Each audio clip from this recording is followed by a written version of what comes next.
साथीहरू म चाहिँ आज केसँग चाहिँ घाँस काट्न आएको होइन। आज चाहिँ घाँस काट्न आउने बेला चाहिँ भिडियो बनाऊ भनेर।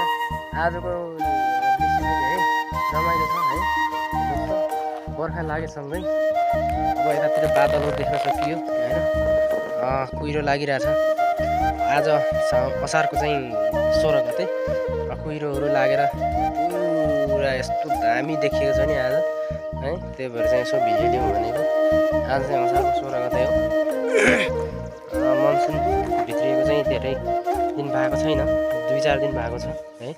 मनसुन भित्रेसँगै चाहिँ अब रोपाइहरू पनि मेन ठुला अब खोलाको नजिकको खेतहरू चाहिँ रोपाइ भए पनि अब टाढी खेतहरू पनि अब बिस्तारै रोपाइ हुने बाँझोमा नै अब बिस्तारै चाहिँ कामहरू सुरु हुँदा गर्दाखेरि आज चाहिँ अब म घाँस काट्न आएको थिएँ। त्यही भएर मेरो यो घरदेखि हल्का माथिबाट चाहिँ यो भिडियो लिएको। यो मेरो घर चाहिँ यो हो है, यो मेरो घर हो होइन। यो घर चाहिँ अब एक बेसी 5 नेटादेखि हल्का उल्ट्रा हात्ती ढुङ्गा भन्ने ठाउँमा पर्छ होइन। चाहिँ यहाँको अवस्था चाहिँ यस्तो छ हेर्नुहोस्। पानी चाहिँ परेन, बिहान परेको थियो, अहिले चाहिँ परेको छैन।